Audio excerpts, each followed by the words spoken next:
Holy shit, the winter season is finally here, finally underway. Digi does anime, tentatively at least, back. You may have noticed that I made a video halfway through fall, like, yeah, I'll do fall.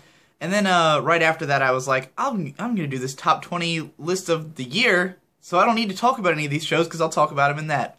Whatever, we're back, winter season's here. I could not be more hyped because it's gotten off to a great start with Yuri Kuma Arashi.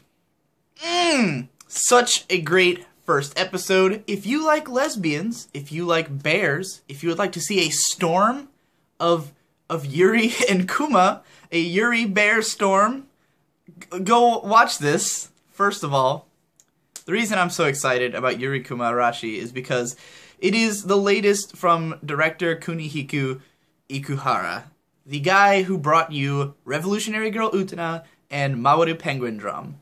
I actually never finished Penguin Drum, and I really need to, because I watched like 6 episodes and it was good, but I just didn't keep up with it while it was airing.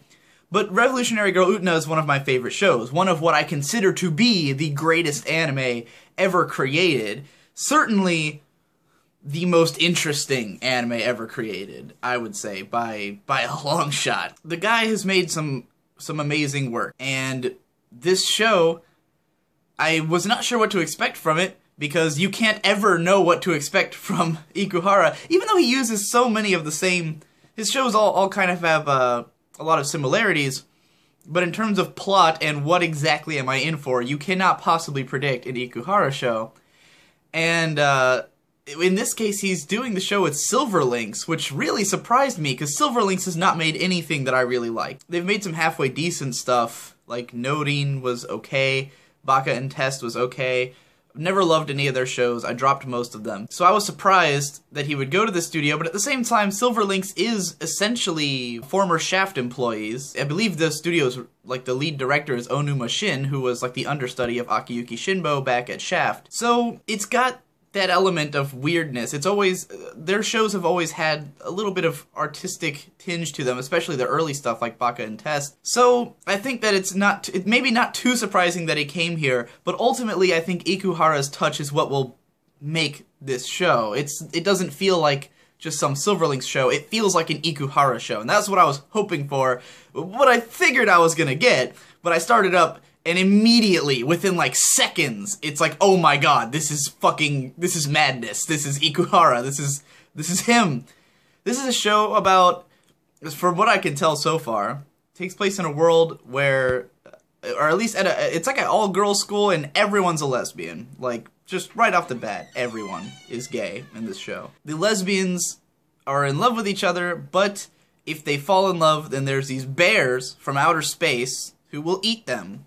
They're bears, they're lesbian bears, but the lesbian bears eat other lesbians. That's what I'm getting out of this so far. I don't know where it's gonna go, and I don't pretend to predict where it's gonna go. I know that it looks amazing, it's hyper-stylized like every Ikuhara show is, full of symbolism like all of his shows are, very sexual symbolism for the most part, like all of his shows are.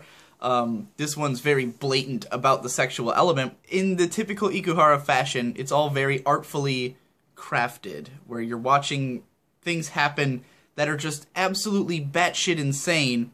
Like, these bears are dancing, and then, like, going like, Kumashok! And every time it completely catches me by surprise. I'm sitting there, some crazy shit happens, and I'm like, What? This is awesome! It's overwhelming, is I guess a word I would use. There's a scene where the one girl gets out a rifle and starts shooting, like, carvings of bears, like she's, you know, practicing to kill all the bears. And I was like, I'm so hyped, I'm ready for this, because I know that this show is gonna go places I'm not expecting it to. It's not gonna be anything like the first episode. It's gonna be all kinds of things. I could tell it was gonna be, what got me excited from the beginning was when they introduced the bears at the very start of the episode, because they're introducing the concept and they're saying, like, there's this planet of bears and they're like invading Earth, and it's showing all these adorable bears eating people. They're like, the bears eat people. And immediately my thought is, this is gonna be really dark, Because even though it looks super cutesy, and even though the bears are super adorable, and they sing, oh, Kuma Kuma, and they're all got, you know, chirpy little voices, and they look adorable, they're gonna eat people. They're gonna eat important characters. They're gonna eat people who matter. People are gonna die. A lot. It's already really happening. There's this incredibly dark undertone underlaying everything that goes on, which makes it creepy. And, you know, and it's not hammy at all about it. Like, it doesn't feel like it's like a try-hard show. It's like, ooh, it's cute, but it's also dark. It's like you just feel it in your bones. Like the show's not even trying to be creepy at all. Everything in it looks perfectly adorable, but it's inherently creepy because the bears are eating people. Anyways, I thought it was a tense and exciting episode that I enjoyed from start to finish. I was totally excited. I don't know what's gonna happen. I don't know what's going on. I don't know what kind of show I should be expecting, and that's good, because I don't get that impression a lot when I watch the first episode of a new anime series. And, you know, I'm not saying that necessarily that this episode, oh, it's a 10 out of 10 already. No. What I'm saying is that it looks so cool that if it delivers on being cool, it will be the best thing.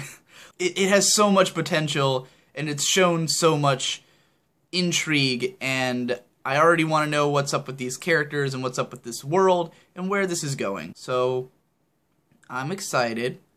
I'll probably talk about this every episode because there will probably be something to say, and I feel like this is going to get a lot of attention. I'm looking at one of the anime blogs I follow, Atelier Emily, posted about the first episode, and I know anime bloggers, at least in my sphere of anime blogging, everyone is always excited about Ikuhara because everyone loved Utena and everyone loved Penguin Drum. So I want to see where this goes and see how excited people get for it, and I think it'll be a lot of fun to watch week after week. That's it.